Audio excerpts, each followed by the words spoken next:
Okay. Oh, let me get this camera to work. No camera.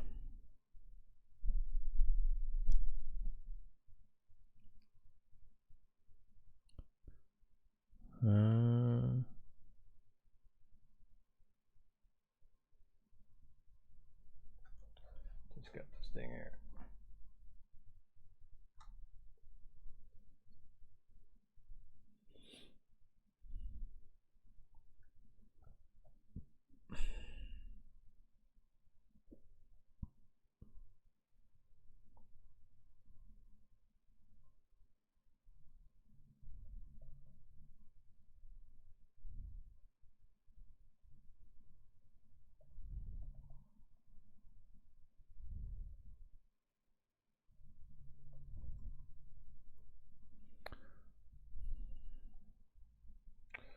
Oh, this fucking thing needs. Hello.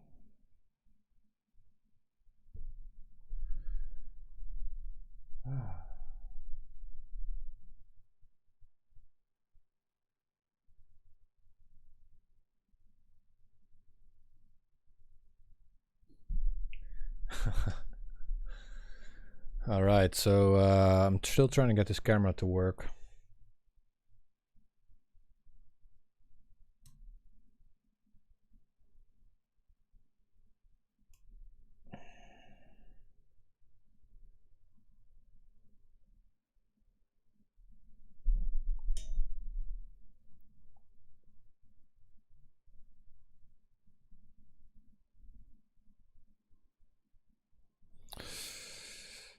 Okay, this is something.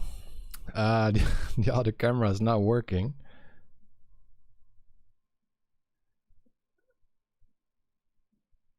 Almost. Come on.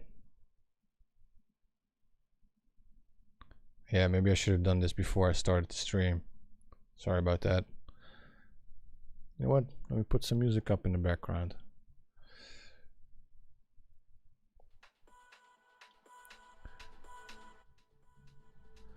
So normally I use this yeah,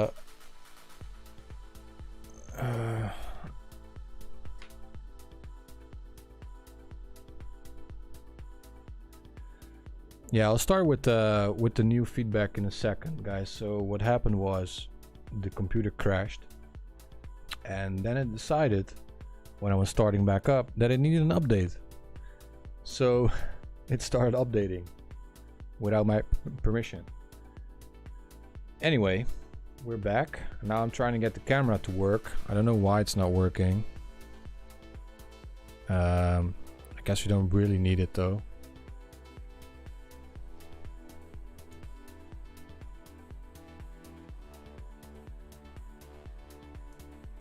I'll start up a new song, and then we can go from there. So Diki is gonna be the last one. Ooh, a collab. Cool. Excited for the last one. Diki is gonna be the last one. We're gonna go further. So we just had Beos. Rebelo Sleeps next. We'll start up this one. And while we're listening to his track, I'll try and fix my camera.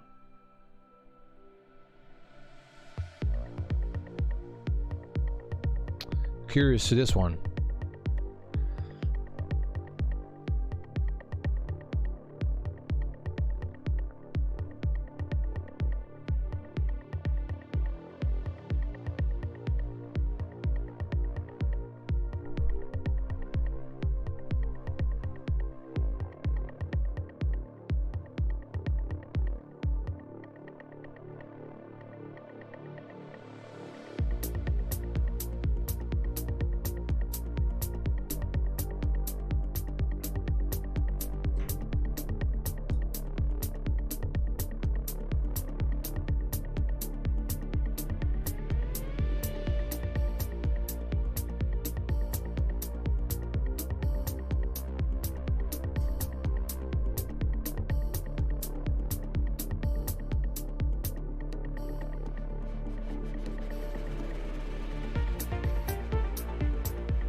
I really like this. Only thing I would say for now is some automation on that ARP.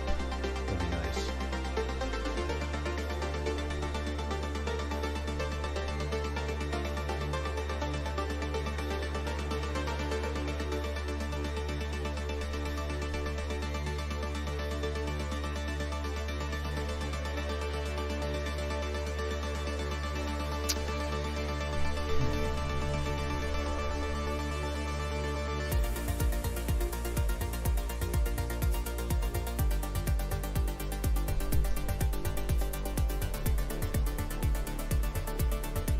It's really cool.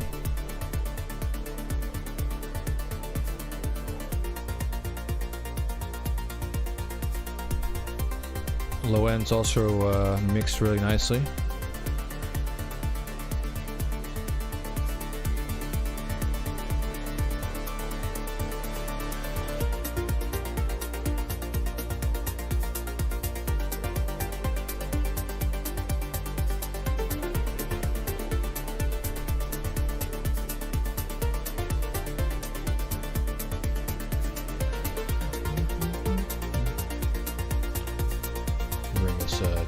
Cheapy mic back.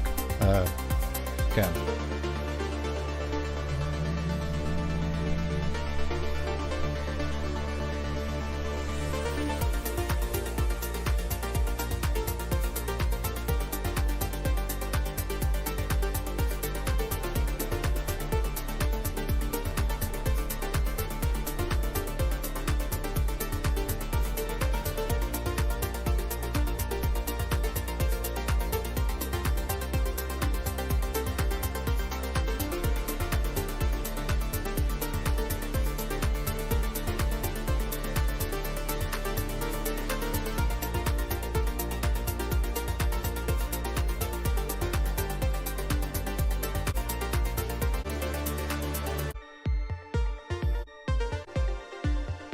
Yeah, I like that. Turn it down a little bit. I like the background. The background that's really like helping this build actually has a variation, except the main ARP, that dun, dun, dun, dun, dun, that doesn't change much from what I can hear. And I feel like that's exactly the one that needs some automation. The variations are good, I like that. But if you'd have just a little, maybe there's like some small part where the reverb increases a little bit, or there's like a short delay or an echo, just some things that can already offset it a little, because now you have the same sound through the entire song. And in order to keep that interesting, you need to change it up a little bit. Sorry for the crappy webcam, by the way. This is all I have right now because the other camera is not working. So it just seems that we're getting very unlucky today, because first the laptop doesn't work. It just crashes. We lost 15 minutes there, 10 minutes. Sorry about that. And now the camera doesn't work either. So we'll just have to do with this. We'll just go for the music, and yeah, excuse the bad video quality there. Anyway, I like the song. It's good. It really showed improvement. Also, when it comes to the low end, like mixed down, great stuff. Yeah, just the only thing that I would consider is that maybe add some automation, some not variation, but automation on that main ARP. I'm not sure yet if the song itself stands out enough for me to notice, or something like that. Maybe like could get something catchy somewhere. Let me just play that breakdown again. This is usually the place where you notice.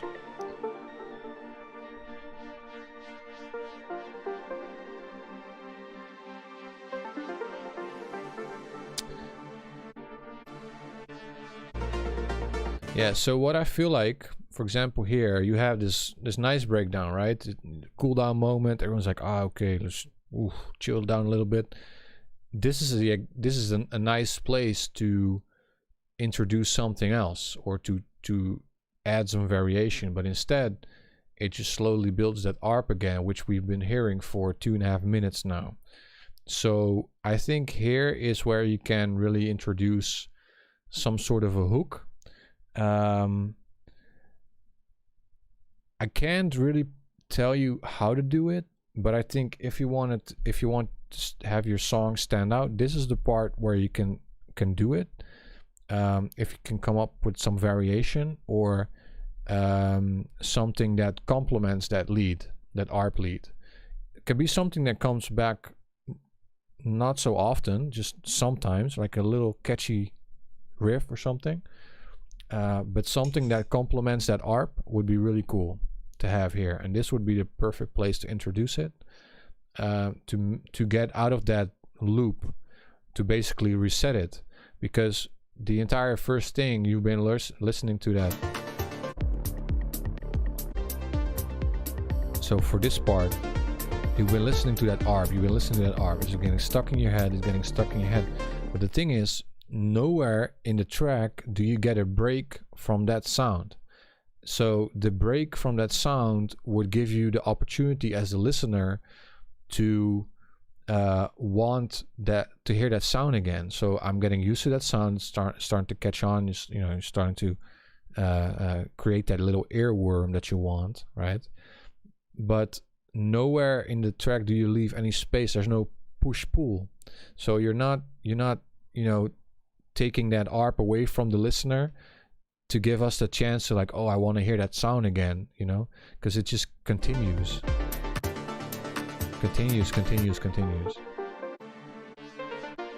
So I would take it away somewhere around here and then reintroduce it, even if it's 10 seconds later, doesn't matter. But just having it removed completely for just a little bit will already make a big difference, I think. So give it a try, see if it works. Otherwise, nothing much to add to the song. Like really quality stuff here again. So good job on that. Yeah, I'm just curious to what you come up with. So yeah, the rest I couldn't really find anything that bothered me or mixed down. Everything is great. Yeah, I'm gonna go into the next song because we have some catching up to do. It's gonna be Pinkowitch. So what I was talking before we start this, what I was talking about before the computer crashed was if you guys actually try to mix and master your own songs. So what I'm saying with this is that you don't have to actually mix or master. You have to, I would say you do have to mix your song release ready, because that's, we're all producers here and it's part of producing. So I would say it's actually quite important to do. But when it comes to mastering, you could say, okay, well, I get someone else to master it for me. That's great, that's cool, but at least being able to do it or get it to a certain loudness level is a skill that will really help you in your whole mix and mastering process. So most of the tracks that we're listening to now are fine. They're they're loud enough to listen to. But sometimes I feel like, it could be a little bit louder, or, sometimes someone would send in a track that's -6 dBs or something like that. So really try to learn that as well. And when you're sending in demos, try to get them to sound as good as possible, because eventually what you would like to do probably is get your songs ready for release by yourself. I know many guys that actually mix and master their own tracks. So the people that release on SEKORA, there's a couple guys that mix and master their own tracks. For example, Tommy Lau does it, Nick Alavizos does it, Bound to Divide does it. And if their masters weren't good enough, I would say so, and I would master it myself. But yeah, and even so the track released with Departure on Armada was also done by Departure actually. So most of it we do ourselves. And all the tracks I've released, I've always mastered them myself. So it is a skill that you want to learn. So even when you're sending in demos, get it, sounding as good as possible to a finished product as you can, and then send in a demo.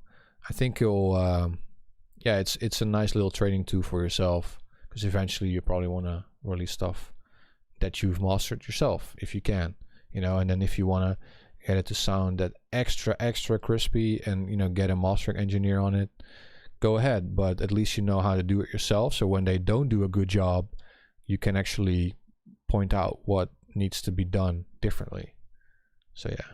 All right, Pink Witch, let's get into it.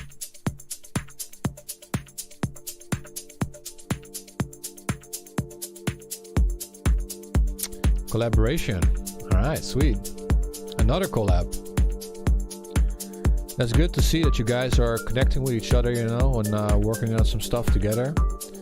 It always gives you a different insight when you do that. So I think doing collabs is great, not only for building a bigger audience, you know, cross-referencing your fans, but it's also to learn as a producer.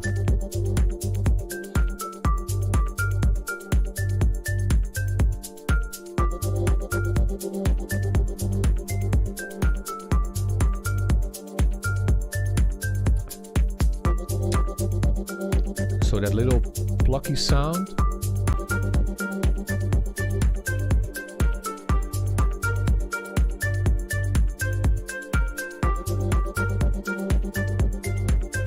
I feel like that little lead you have going on there could be a bit more alive, unless that's the vibe you're going for.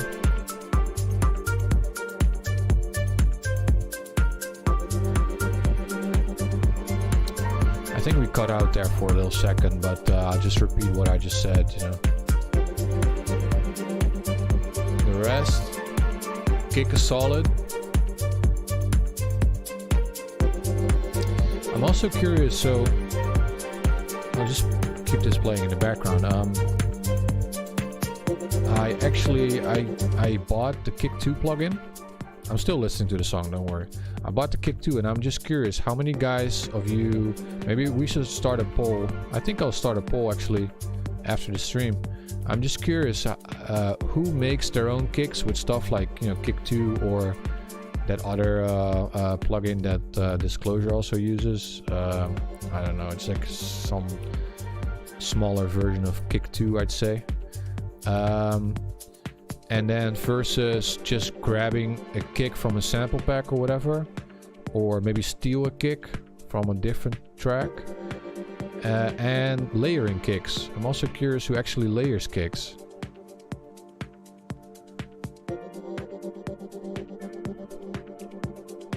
Yeah, I'm trying to figure out how. Yeah, I mean, I go through the presets with Kick 2 and then just tweak them a little to make them sound like how I want them to.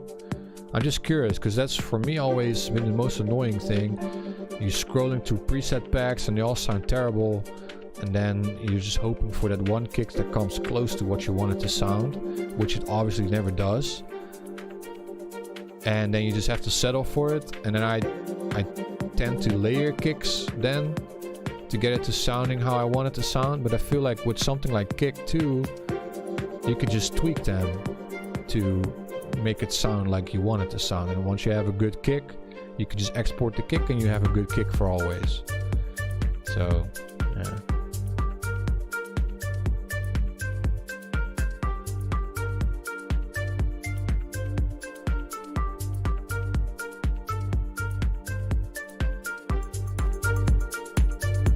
Let me play this again here.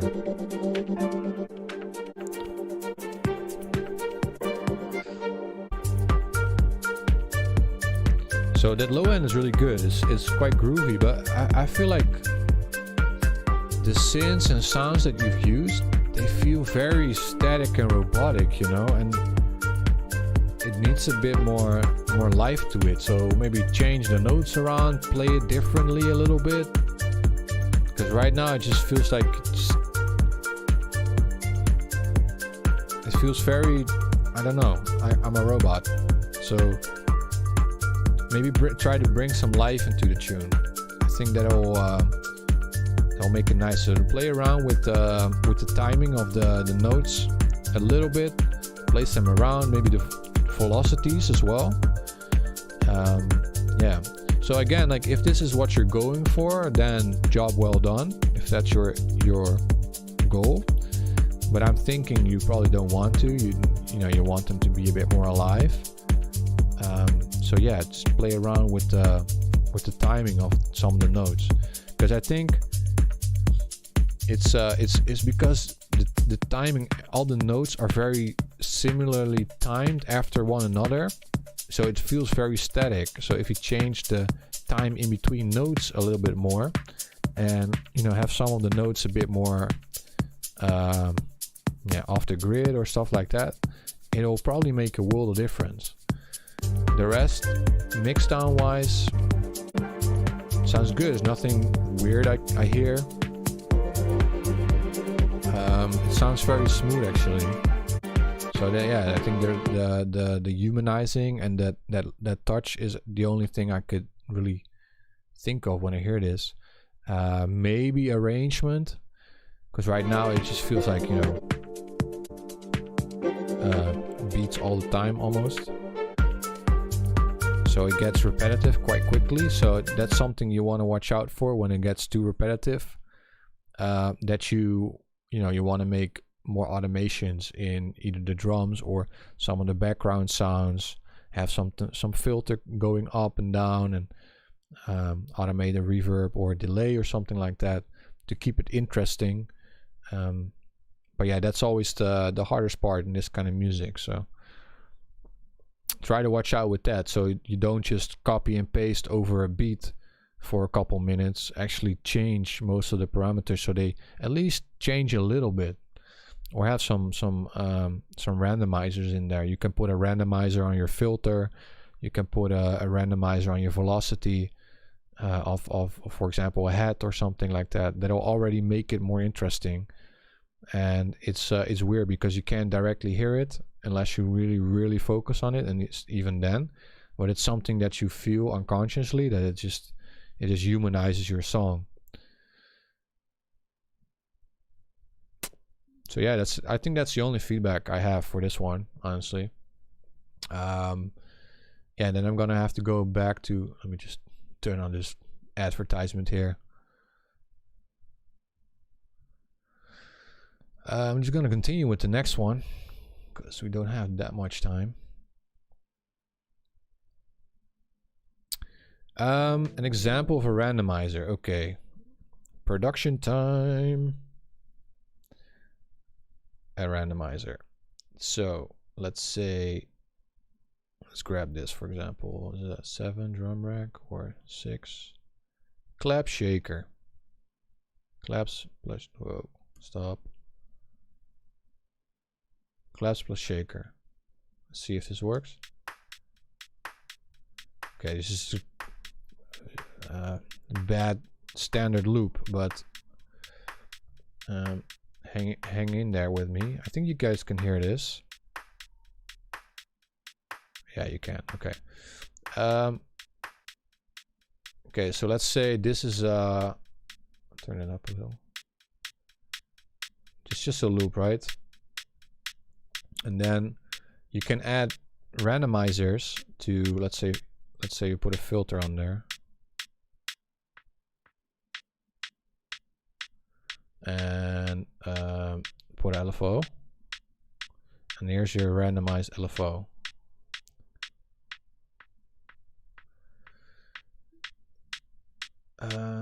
You can also put on a velocity. So yeah, you have, you can also, let me check. Where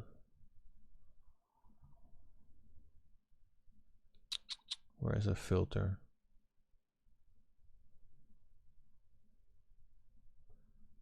I really don't like what they did here. Oh, here we go. How they regrouped everything. I always click on the wrong folders. So here, let's say, let's turn this one off because I never use this one actually. But there is a, so with the controls, if you use you can actually put this to the velocity randomization. Where is that?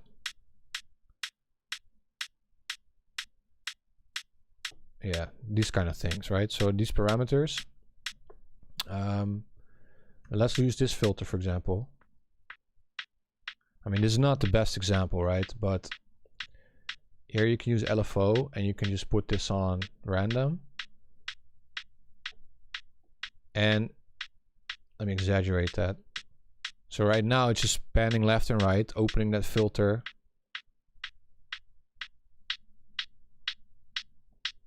You can hear it's randomized. Now it's just a normal LFO, like a sine wave.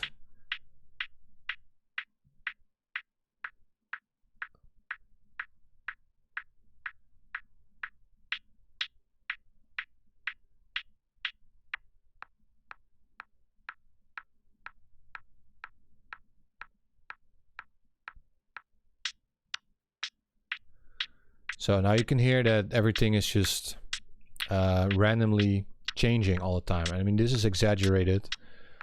I would put these kind of things on very low, like this. And it's very subtle. I mean, obviously, like, don't use it on a sound like this, right? But I'm just trying to give an example of how this works. And you can also do this on velocities, but let me check.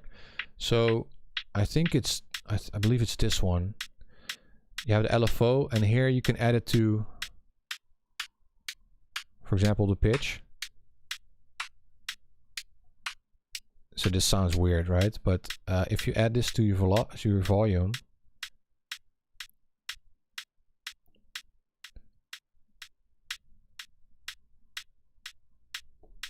and this makes sure that it hits more often, because if I would just put it like this, it would just trigger only this one, right? That's why you put on the, you just increase the amount, the frequency, so it has more random options. But obviously this is exaggerated. But if I were to put this on, let's say like 5%,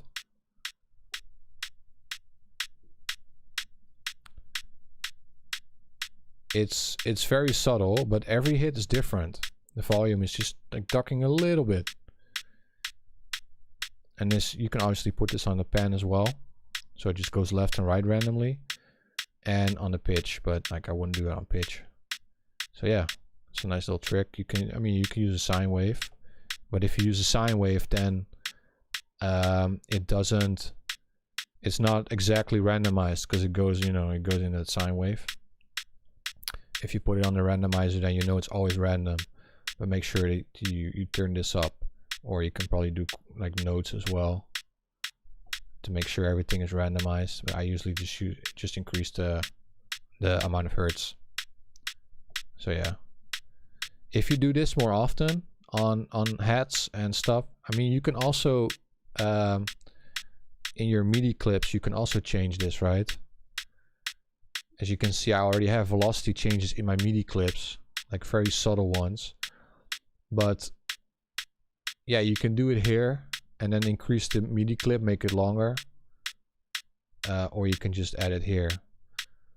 And I usually do this on hi-hats, or at least have one hi-hat that's quite static, and then have one hi-hat that's underneath where I spread it out a little bit more, and then I change the velocities and just make it very subtle.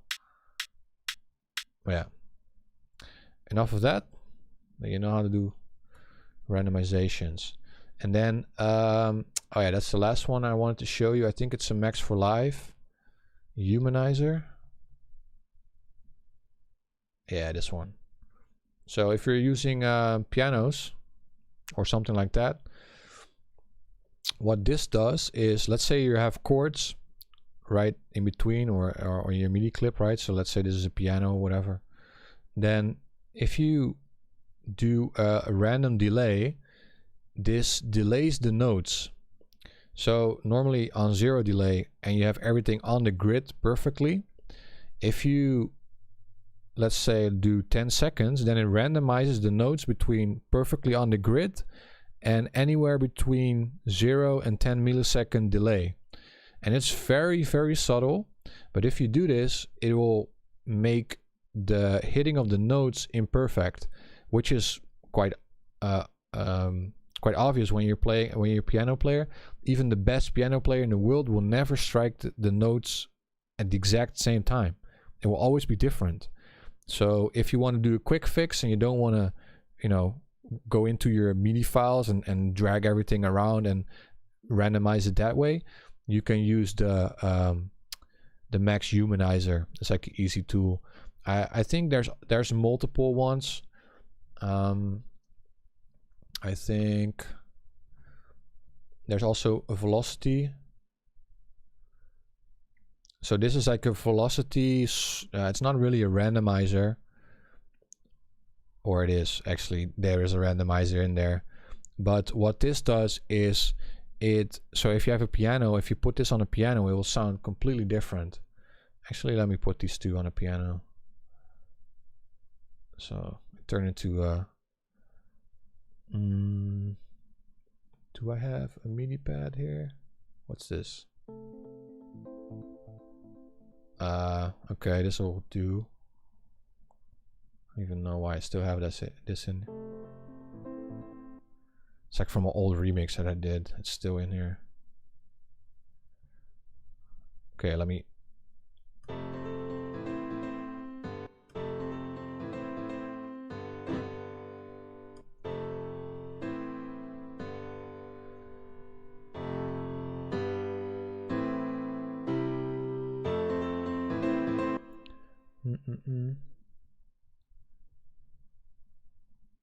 Cool. If I turn this off, very, you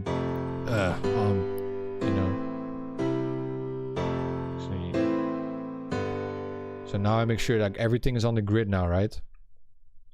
But if I then add this is an extreme version, right?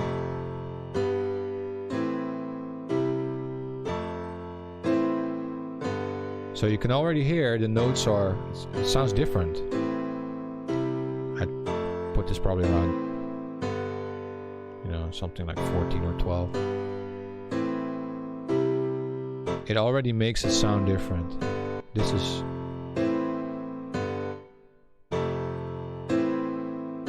So that's one. Let me turn this off so you can hear what the piano does.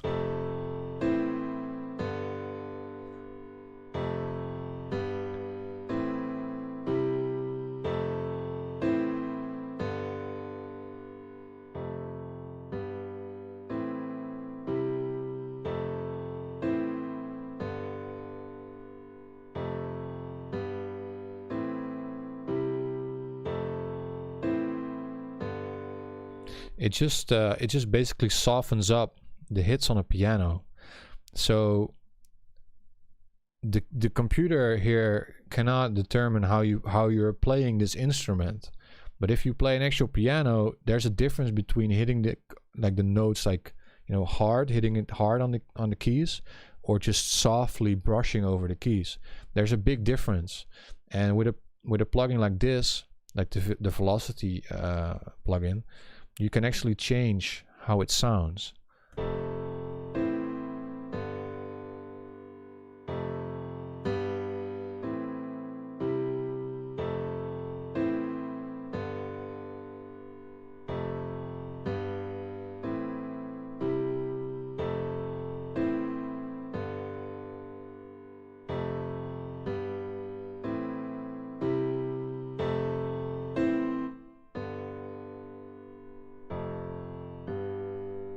Now you can already tell it sounds so much different.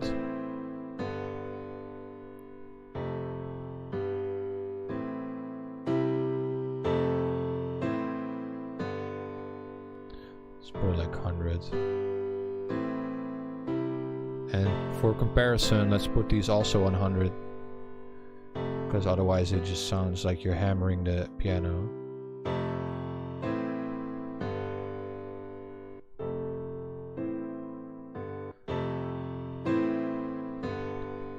So, and now let me play it without.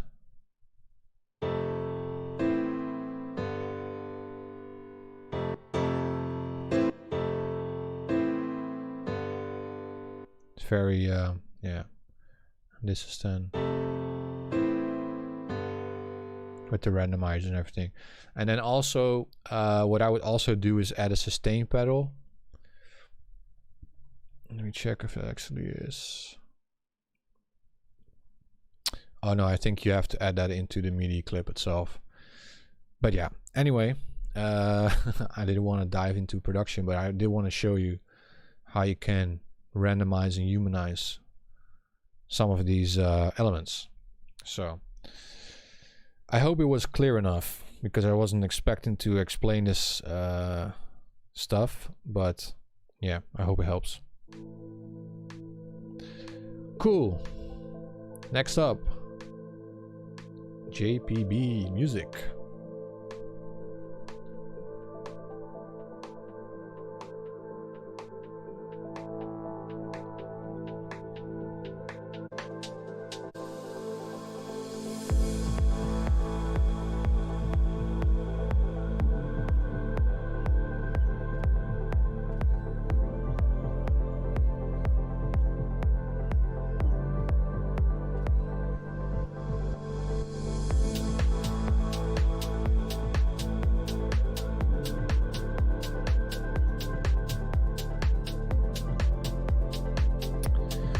You're welcome. It's my little gift for sticking with me today through all the misery of this computer.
Really cool track. I feel like this element coming in could be a little bit brighter and a bit more present, because right now it's just drowned in the atmospheric sounds, and this should be like a lead thing that comes in.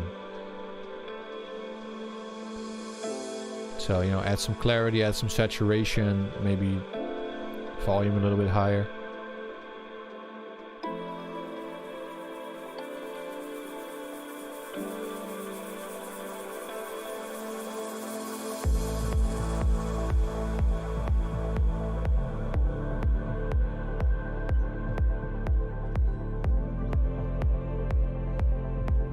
Very nice. I do feel like here you could, what you can do, for example, on that lead element, you could either like open the cutoff a little or add some tension. I'm really missing the tension in this breakdown, because it's not really a build up. I wouldn't call this a build up at all, honestly. And even though it flows nicely into that drop, I do feel like it's missing a bit of tension. So if you were to introduce some tension in some of these elements, either, you know, adding some distortion, some crispiness, opening a cutoff filter, adding some reverb, you know, automating some reverb, something to build a little tension at least, I think it will sound much nicer when it hits that first kick and when that bass line comes back in.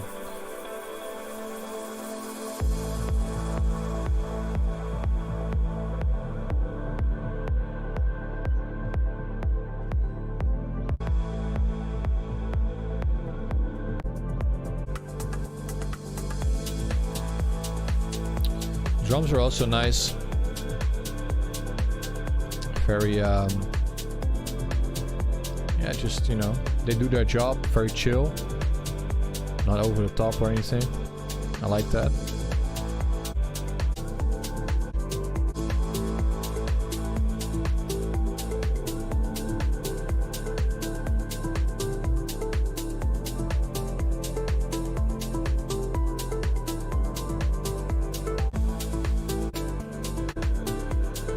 Yeah.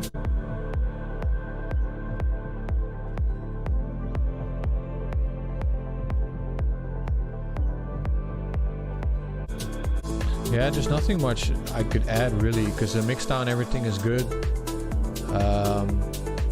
Yeah, I'm quite surprised actually today. Well, not surprised. I mean, I know you guys are awesome producers, but I'm I like the the drum selection that you guys have. So some tracks I feel like some sounds could use a little work, but all the tracks we've heard so far, the drums are really nice, especially the kicks, good kicks. Because sometimes you hear tracks where just the kick selection itself just ruins the song, and here all the kicks are nicely selected. So yeah, good job on that, guys. And just the drums in general, they all sound crispy. Yeah, just good stuff. They're very in this case very smooth drums, but they fit the song. So nothing that stands out in a negative way. It's all good drums. So yeah, the drums are definitely a lot better than my computer today. That's for sure. Yeah, rest side, nothing really to add, honestly. So like only things I would say, like fix the tension, and that sound that comes in could be a bit more present. Crispy drums, exactly. Hashtag crispy drums. Oh yeah, and if you guys haven't subscribed yet, go do that, okay? Also like the part 2 stream. You can like the part 1 as well. Part 2, yeah, whatever. But the subscribing definitely helps, because it gives me, it also shows me that that the channel is growing. So that especially that 1,000 subscriber mark is actually a kind of a big deal, because that's when you get some extra features on your channel. So that's nice. So thanks for everyone that already subscribed. And if you're checking this out and you haven't subscribed, go do that right now.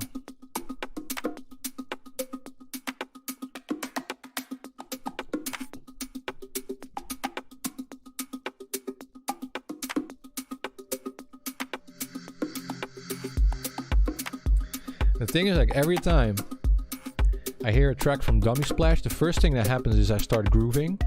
And the second thing that pops into my mind is, I actually want to have a little drink and smoke some shisha with this guy on the couch right now. That's just what pops into my head, when I see this and I hear the music. I feel like, hey, we go to the Middle East, we're gonna, I mean, I know they don't drink alcohol there, but, secretly they do. So we do it on the down low.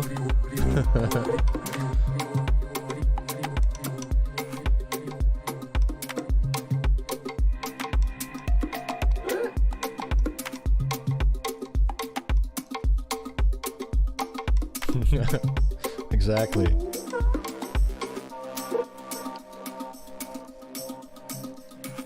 Oh, I feel like a very low, sexy bass line coming up. I really hope he nails this.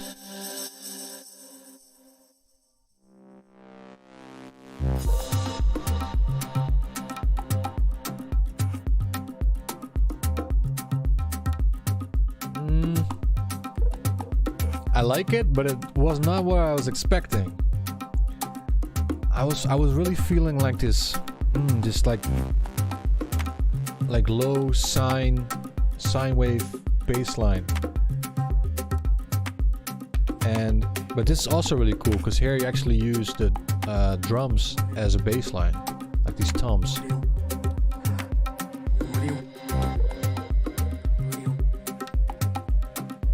So it's cool. It's cool. It's very different from what I was expecting. So you did definitely catch me off guard there.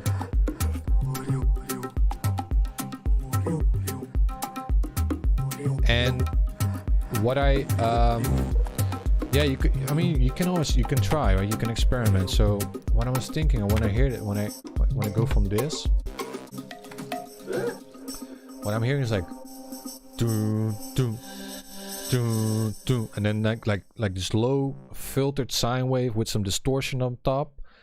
I don't know, like this doo doo, just this driving bassline groove. And what you can then do is, you know, shorten the kick that's on top, and then make it a bit more driven by that bass line. So you can make a combination, have that, you know, kick and the bass line, they play at the same time, but instead of having a kick with a lot of sub, you remove a little bit of that sub from the kick, or at least make it substantially shorter, and then replace that with the sub from an actual bass instrument where it goes like doo doo. And then it still has that same rhythm as the kick, but, you know, it's sidechained to the kick a little, and they start, so where the kick stops, that deep bass line takes over. And I feel like if you were, you know, you can try it, right? I don't know how this is gonna sound, but that's just what I was expecting, kind of. And then there's also some sound, I think it's this one. That could also be here. On the, yeah, I don't know, like some brassy sound.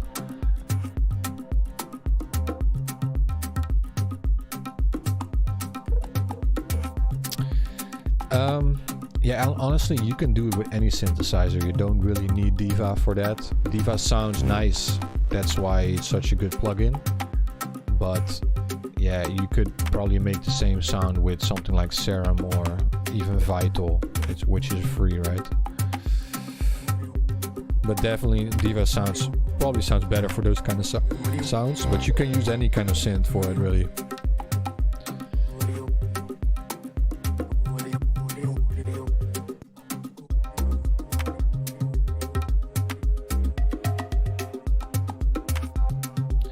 So here, I'm not...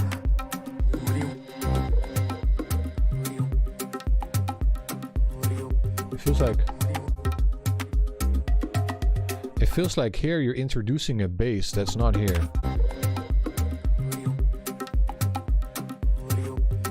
I don't think I hear it. And then, yeah, so that bass that's underneath here, why is that not here? Why is that not in the beginning? Because I like that you're adding elements, so it's slowly progressing, but it does sound like yeah, it sounds like a key vital element of your track. I feel like it should be in the meat of your track, so it should already be here, because that's the kind of sound I was looking for. I was like, and you have the perfect sound in it already. It's just being introduced later in the song, which to me doesn't make much sense, because it's such a crucial element, especially for that driving groove. So bring it back here. Maybe you can strip a different sound and replace that, so you still get your progression going. But, you know, elements like these, like this bass line and kicks and stuff, that's I'd say quite important to have. So put it here, and then make the drums, maybe, you know, make the drums a bit minimalisticer, or more minimalistic. So just remove some of it, so your track is more minimalistic. Yeah, and then just bring those drums forward, or the bass line forward. That bass line is really cool. It really adds to the groove.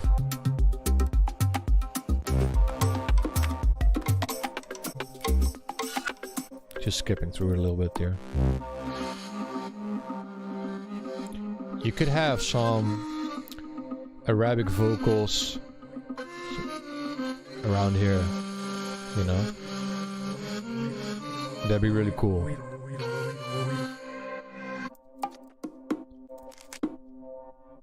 I don't know how they sing, but you know that typical like Middle Eastern, like something along those lines. I don't know. Not trying to offend anyone here. But you know what I mean, right? So it sounds bigger, like sort of a chant, like a chant. Someone's just, I don't know, singing something, even if it's just like a small phrase or just a melodic, like they don't even have to sing any words, just some, you know, Arabic chanting or something.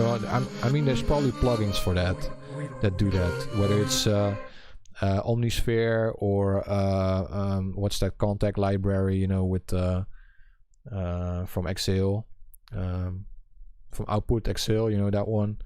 There's probably synths for this, but getting something like that, I think that'd be pretty cool. It adds to the big, to the I don't know, to make it bigger. It just adds to it. Anyway, Mixdown, good. Again, I like the drums. Kick is really nice. It's a perfect kick. It fits the track really well.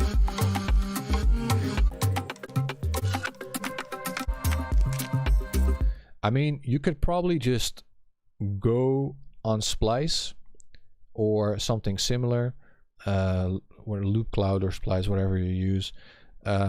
Type in like filter on the key of your song and then look for vocal phrases, and I don't know if you can actually edit like the theme of the so you can get like Arabic kind of vibe if you can filter that, if there's a filter for that. I don't know, but I'm pretty sure you can find something cool that could fit in there, even if it's just something small. And it doesn't have to be very audible. You can, you know, filter it so it sounds a bit mumbly, or just make it like, you know, put some weird effects on it so it sounds like, you know, a combination of out of this world and Middle Eastern inspired, something like that. I think that would really add something to this track, because it's like this, ooh, this is funky, what's going on here? And that's happening in your breakdown, and then that beat comes back in. It just makes it, because it builds the tension and it makes your drop so much just, you know, it takes you back to reality. So that break really makes you like wander, because it's like all these weird sounds going on, and then have some weird vocal that you don't really know what he or she is saying, but it gets you, you know, interested in what's coming next, like, ooh, what's gonna happen? And then that beat hits again, it will have more impact than it does now. So that's what I would try. Yeah, and I like that you've listened to the feedback from last time. So I think that's worth a compliment here. That's that you actually listened to adding more like organic type of sounds and having more rhythmic elements that are just changing a little. And I also think that, you know, the tips I just showed you in Ableton on how to randomize your sounds will come in handy, especially for this kind of music, because that's where it's essential. But I can already hear it's, whereas your older songs could become a bit still and boring over time because the drums didn't really change that much, I can already hear that's changed now, that you've already put in the effort to actually fix that. So that's yeah, good job, man, good on you. And it just keeps getting better and better. So yeah, some of these things might need to change a little, but it's already coming very close to to, like, you know, stuff you can actually release. I mean, I don't know if you actually have releases already or if you sent in official demos, but I think you can start trying and sending in demos. I'm not quite sure if it would fit SEKORA, to be honest. I'd probably have to discuss with Greg what he thinks, but I don't think it's the right fit at this point. But I bet there's a lot of labels that would love to sign a track like this. I eventually would like to sign this kind of stuff too, but it probably needs to be the right fit. But yeah, it's getting close to release ready, and it's good to see that, you know, you're implementing all the feedback I've been giving over the couple weeks.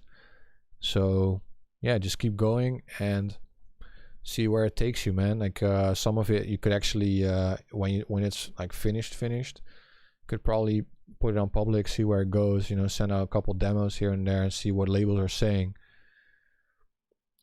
Then yeah, it's good stuff. I like it. All right, next to the next one, how much do we have? Nervous, Kato, Diki. Yeah, so sorry expert, but Diki was already the last one because we're quite running out of time, and I already called it off here, so I'm gonna keep Diki as the last. So we have 3 more to go. Trying to keep it under 5 minutes per track, but you know, I always keep rambling on. All right, so this is Nervous Test Pilot.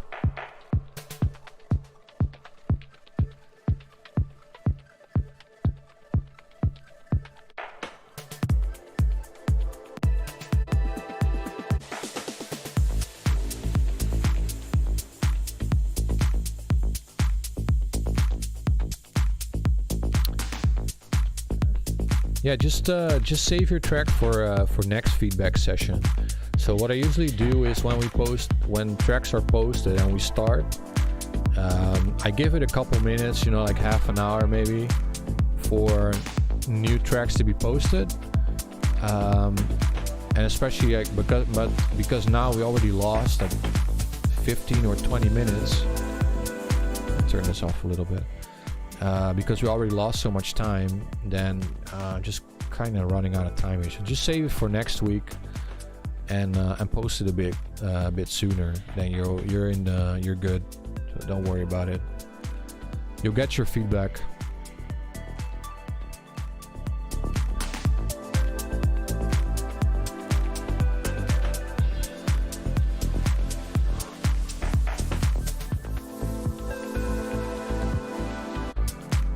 Is Nervous Test Pilot here, by the way? Let yourself be heard.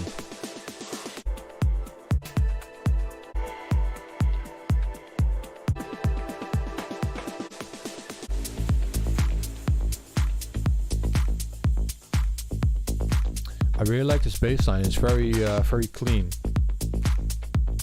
groovy, clean, mixed properly.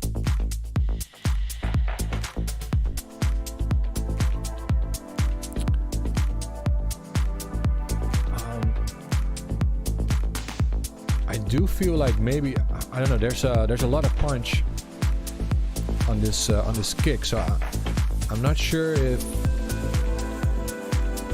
it might be a bit too loud. Like maybe check your kick and bass and rebalance it a little, because if it feels like I mean, obviously your kick has to be, you know, the one that's most present, but in this case I feel like maybe take it down a little, because then it would fit nicer inside the track. Because right now everything just feels like, oh, the kick is at this level, and then yeah, the rest of the song is just you know, a little bit underneath. It's yeah,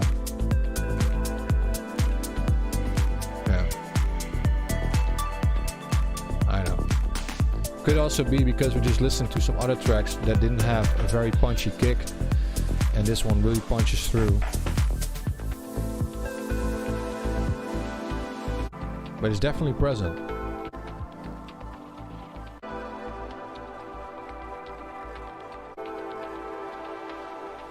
Nice pad sounds.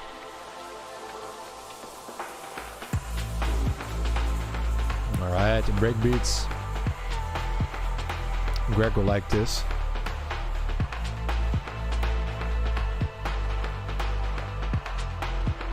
I do feel like the kick that you've used here, I'm not sure if that was your intention, but I think maybe try a different kick, more of a breakbeat kick.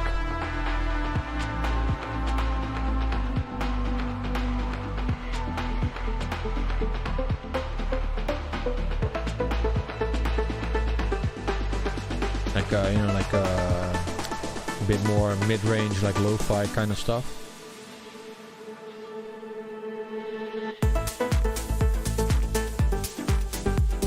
Okay.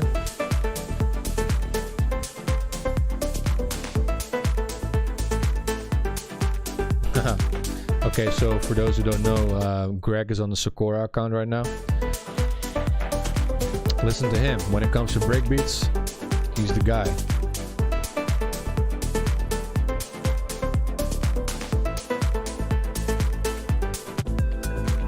Yeah, the only thing that's, I mean, I really like this part. So this is actually what I was like, okay, it's grooving. The melody gets stuck in your head. Great, but why is it not here? Why? It just feels like two different songs right now, with a breakbeat section glued in between. I would like if the the second row. I think this is your main thing, man. I think you should stick with this. This is your main theme of your song, and build the entire song around what's happening here. And then what you can do is you can take like a stripped down version of this and build up to it. But I think this is the catchy part. So whereas this is just like, yeah, it's nice, I'm on a beach lounging on Ibiza. It's cool. Maybe I'll get some overpriced drinks if I feel like it. Maybe I won't. And this is like, fuck yes, let's go. So I'm thinking, go with this. And get something in this breakbeat section that represents what's gonna happen here. So I know the new lead gets introduced here a little bit, but it could be more present. And again, here there's like this transition to like, oh, you know what? We're gonna start a different song from here. So it feels like this is the point where you just, you took two songs and you just smashed them together. That's kind of how it sounds. Don't take this as a negative. I'm just trying to explain that, look for one main theme in your song, the one that's catchy, the one that tells the story, and stick with that, and then build on top of that, or take away from, or do some arrangement stuff or some automation magic. But right now it feels like two different songs. So yeah, you can fix the breakbeat part if you want, but I'm more concerned about having the whole song represent the theme of what's going on here, because this is what I like. This is catchy.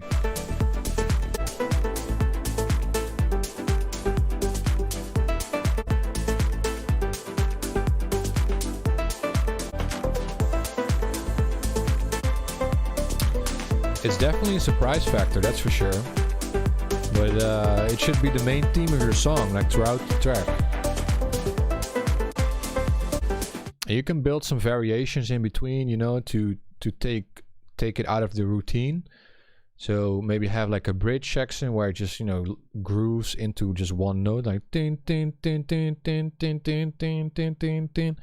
And then you can build up again later with that ARP, changing the notes again. I'm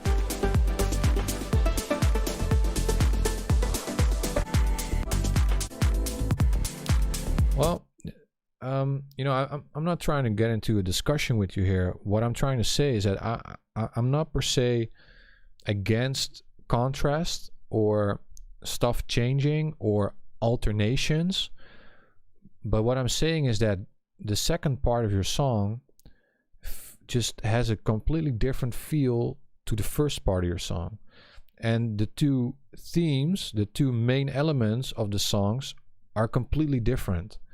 So that, in my eyes, makes it two different songs. There's multiple big artists that talk about this concept. You can find that online, but the thing is, like, if you have a main theme of your song that works, that sticks, that tells the story that you want to tell, then that's what you should build on. And if that part of the song is removed, you'll miss it, and it'll fall apart. And what I mean by that is that the main thing that's going on here is not present here, so that automatically takes away the whole theme of the song, and then vice versa, because what's happening here is also not here. So in both cases, it's a different song because there's two different main themes going on, and that's what separates it. So I wouldn't mind if they complement each other, if they worked around each other and you alternate with these melodies.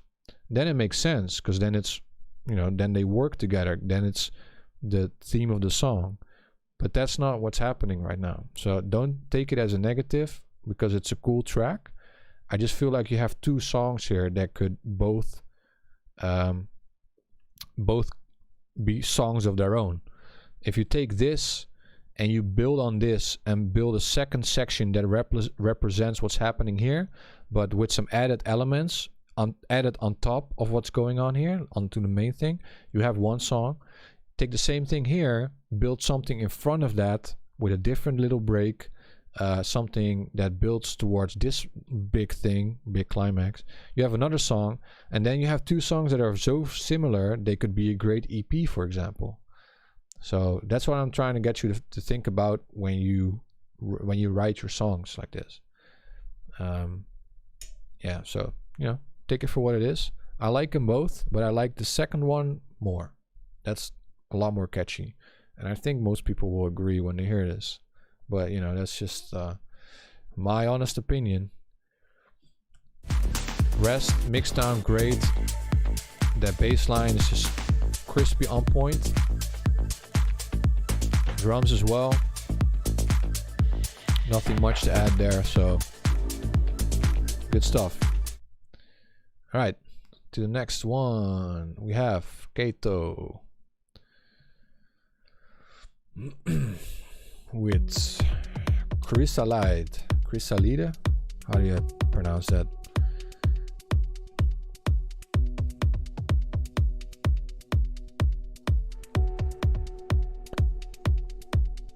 Already hear that techno kick grooving. Bum bum bum bum bum bum bum.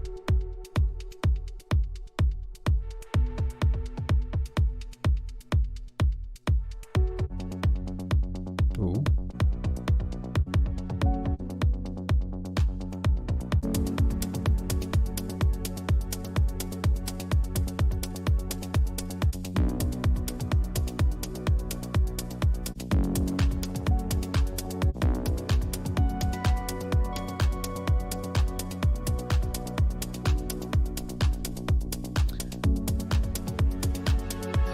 I'm not sure. That rolling bass, is that like is that supposed to be the bass line, or is that just an intro? I'm not quite sure, because it doesn't feel like there's a lot of low end in there.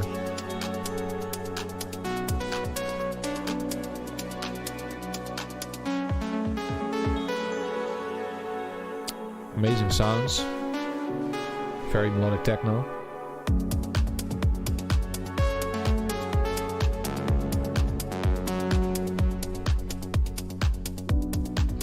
Yeah, so I wasn't sure like if it was my speakers or is there something going on, but it feels like it's missing low end on that bass line.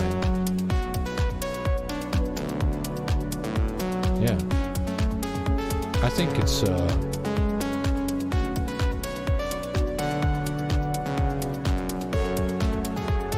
yeah, I think there's no low end on that bass line. At least I don't hear it.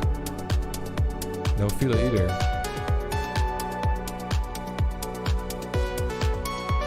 Everything else sounds great, especially like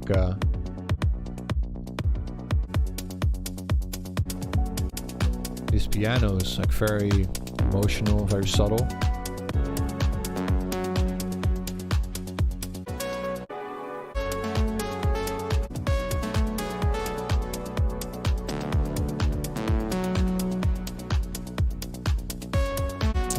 And I also feel like the sidechaining on that rolling bass could be a bit heavier.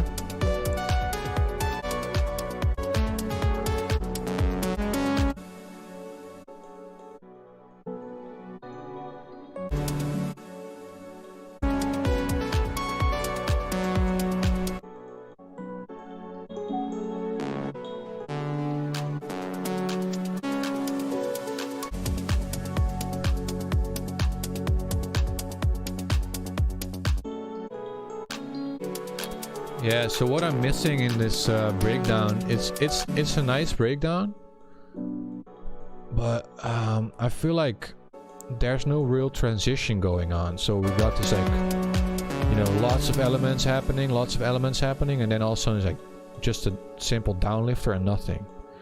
So none of the sounds that are happening around here, they cross over. Like, very simple thing to do is just slap on a reverb and automate the dry wet of that lead sound, so it just, like, you know, like splashes over into the breakdown section. You just put in like feedback at almost 100% and then automate that dry wet ratio.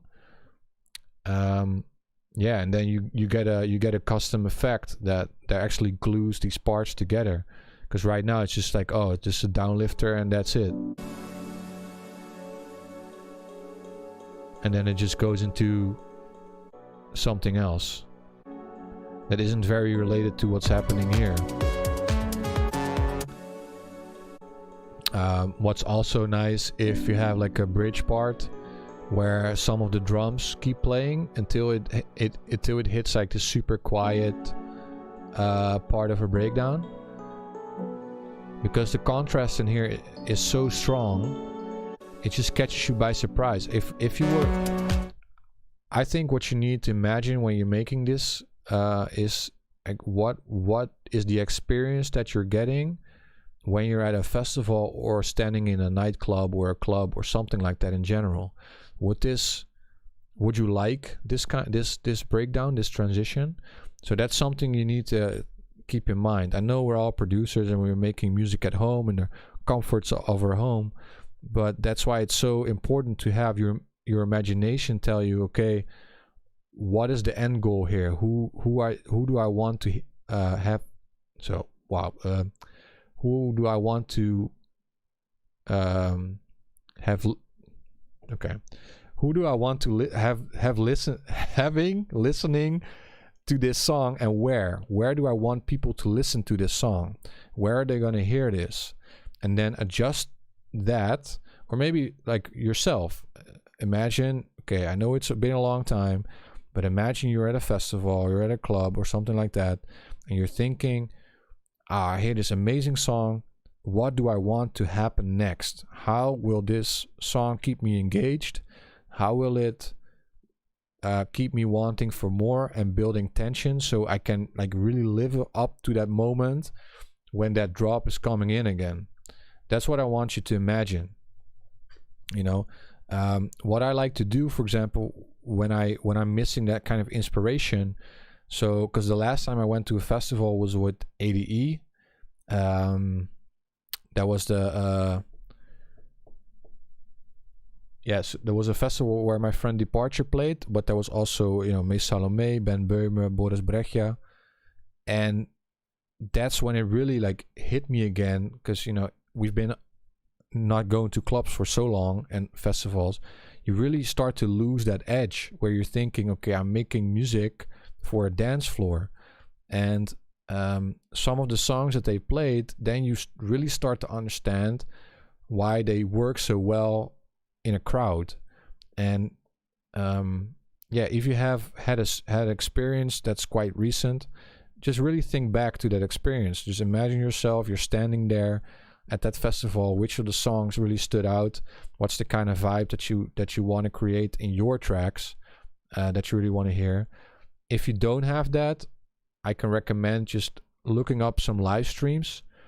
You know, there's great ones by the, you know, SEKORA, or some old, I don't know, Tomorrowland or Ultra, just live sets, you know, from festivals, and really look at crowds' reactions to certain build-ups and breakdowns, and why they work so well in certain songs that these guys play there. And you also start to get into that groove of how which songs work better and why they work with a crowd, and you get into that mentality of making music for a dance floor.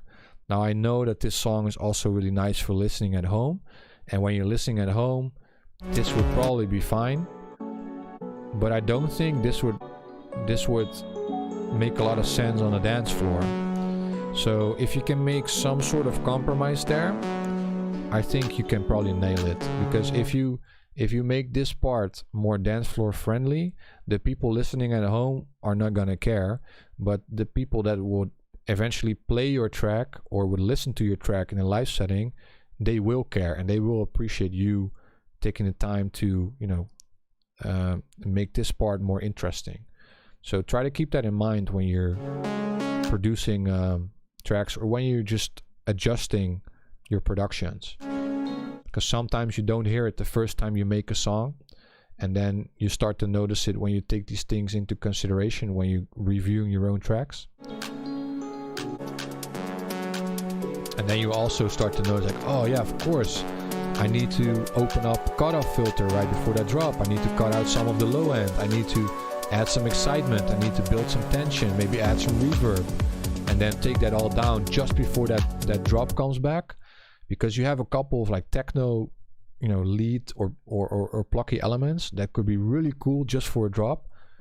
This, for example here, this. That could be perfect just before your drop. So just before the drop, like 2 seconds, 2 or 3 seconds, put a silence in. So it's just silent, like nothing going on. Then that lead comes in, dun, dun, dun, dun, with a lot of reverb. Automate that reverb to go from high, and then just before the drop, it just cuts all the reverb out. So it's, you know, very first goes very stereo, and then when that drop hits, it goes like mono again. That's when it hits hardest, because right now it just flows into it, and it sounds cool, but it doesn't give that epic feeling yet. So that's something maybe, you know, you could try out.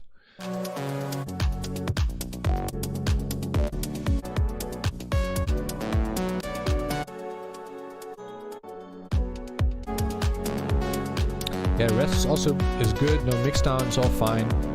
I think it's more about the experience in the song. And don't get me wrong, I'm not attacking you on whatever. I'm just really trying to help you and also understand from a listener perspective on how to improve your songs and like the process of reviewing your own songs when you get back to them. Because I sometimes have songs as well where I feel like, oh, this is a cool listening song, but then I would play it at a venue and it's just nah, doesn't really work that well. So yeah, I'm just trying to get you to avoid the mistakes I've made. Yeah, big rambling on, but the song is cool elements. I just think it needs a little work. It needs a little, you know, a little spice. So go listen to some of your favorite artists and go listen to their live sets. Don't listen to the individual songs on Spotify. Go find some live sets and see which of the songs work and how the crowds react to those songs. If you have like a couple of songs that are very similar to your song and they're playing that in a set, and you see like all these people like looking like, ooh, what's gonna happen, and they put their hands up and all that stuff, that means that there's a lot of tension and build up in that song happening, and that's exactly what you want. So try to find those moments in certain DJ sets, and then check out which song is playing, which section of that song is playing, and then you know what really works for a live audience, and take that into your production session when you're trying to fix a song that is lacking excitement in certain areas of the song, for example. So yeah, cool. That wasn't very technical, but I think it does help you with your productions.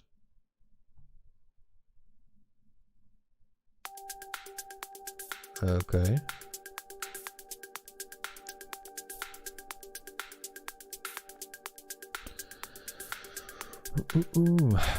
Cool. So we got a collab. Alright, check you later, Mixed Warp. Good to have you on board. We're about to finish up the stream, so this is going to be the last track. I'm glad we're finishing up with this one. This is a collab from our boys XIX99 and DK Music.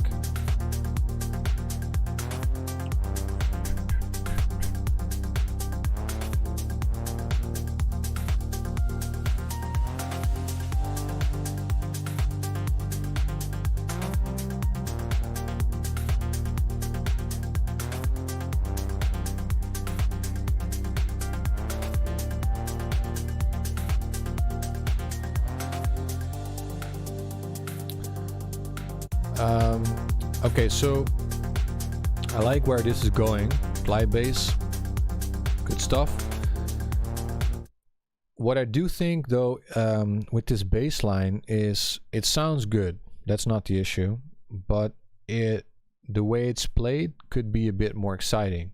So right now it's just like room.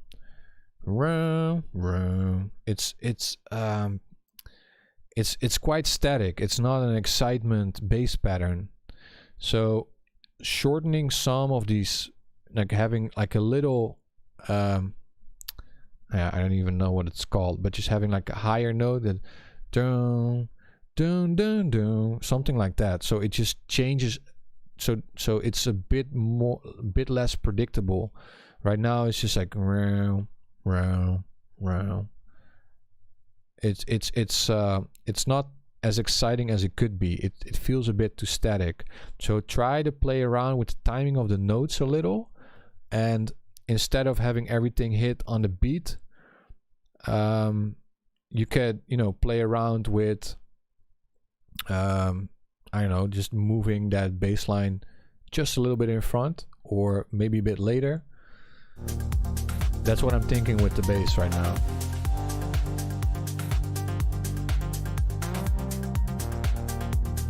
I mean, okay, this is already better.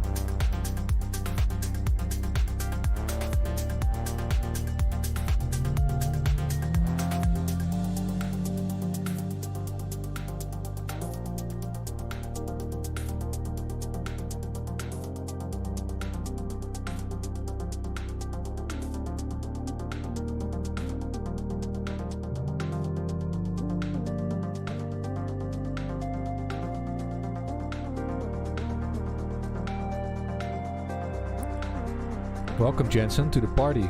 Fashionably late, as always, huh?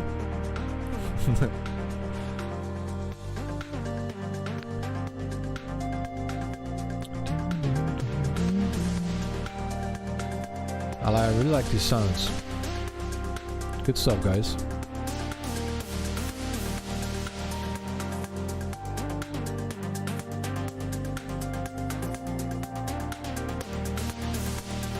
Tension is really good.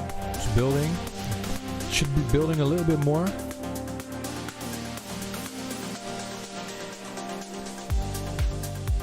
Yeah, so I was really feeling it from here, like the tension building. But I feel like you could build it up a little bit more. So that dun, dun, dun, dun, dun, dun, dun, dun, dun.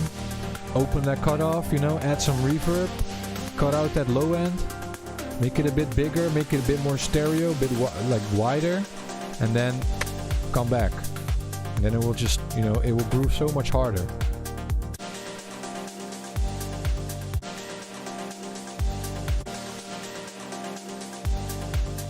Also, that little little snare roll or something that's going on could also use some automation, just like you would.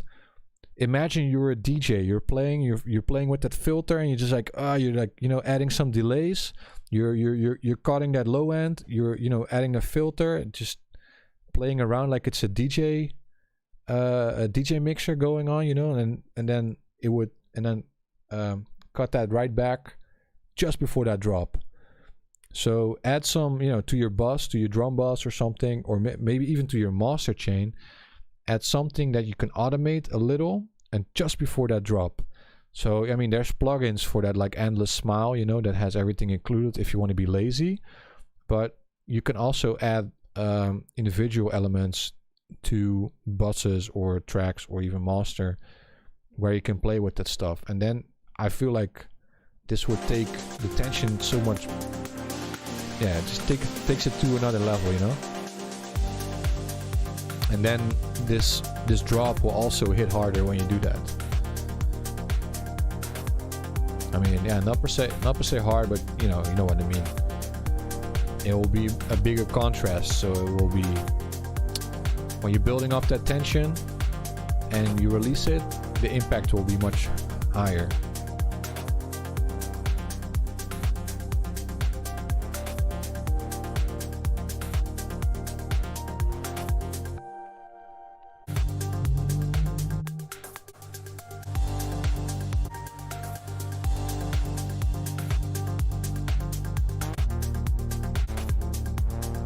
Yeah, here. What could be really nice is having like a little drum fill go in here. It's like,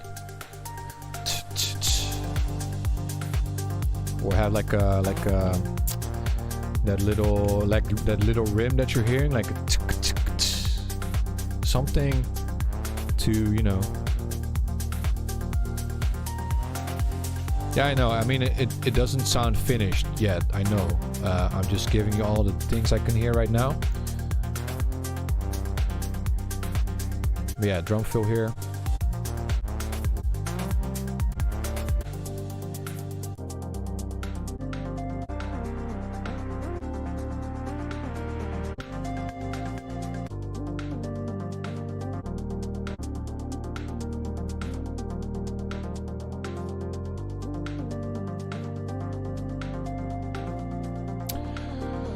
Yeah. Yeah, I think most of it is just working details, checking arrangement a little.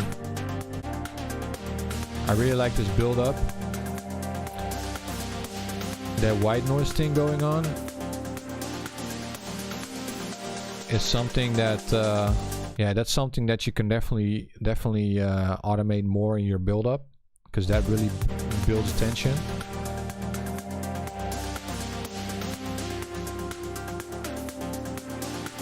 Because right now in this whole section, it just feels like it's just, you know, fluctuating like an LFO. And instead, then, you know, you can have that fluctuating effect, but then near the end, open it up even more.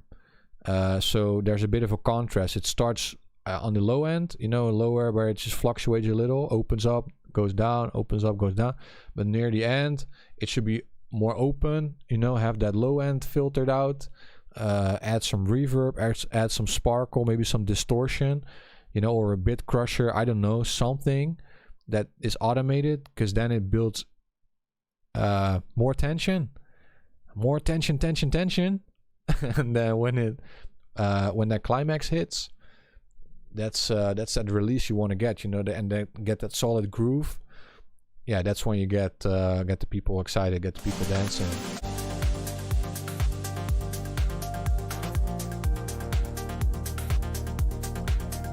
And yeah, don't be afraid to use a little of that white noise, that rhythmic white noise that you have, to use that here as well. So I think yeah,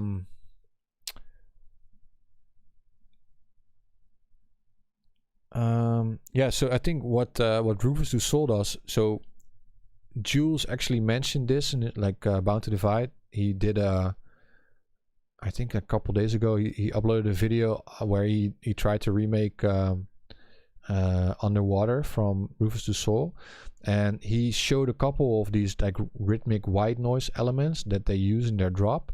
I think that's I think that will really work well here as well, because even though it's a melodic track, there's a lot of, you know, it's more towards a club track as well, and I think adding that like rhythmic white noise, or just the white noise more on top here that has like a lot of sidechain going on, yeah, that could really work, you know. That could really be really cool. It's also a nice moment to get those CO2 cannons pumping, you know, if you want to go full EDM. But yeah, that's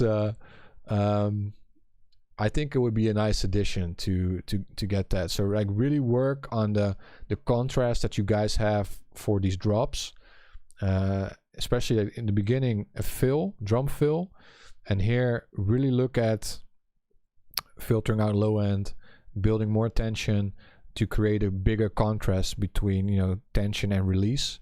And I think then this track can really kick off. So I'm liking it so far. And I'm glad you guys found each other to make music with. And I hope, yeah, you finish it up and you send it to us. And now we can see what we can do with it, you know. Yeah, it's a great track to finish up. Thanks everyone for sticking around through to the bad times and the good times and the bad, with everything that happened with my computer today. And also the camera not working, so that's double bad luck. But yeah, I'm glad that you guys tuned in. I hope you found some useful tips and tricks today and got some good feedback. And yeah, next, you know, we just keep the discussion going on the Discord. For now, I think we're gonna leave it at that. I don't have much to say anymore, to be honest. So thanks everyone for checking in. Don't forget to leave a like and subscribe if you haven't already, but I think most of you guys already have. And then I look forward to chatting with you guys on the Discord and seeing what you are all up to. And hopefully next week I can get my Ableton fixed. I can make sure that my laptop doesn't crash, and I can get the good camera working again. And then we can start analyzing some tunes with some actual analyzers. And I'm really hoping to start using that levels plugin that I have to get that to work for your tracks. I really like it. Yeah, that's it. Okay, cool. All right, talk to you guys next week. Peace.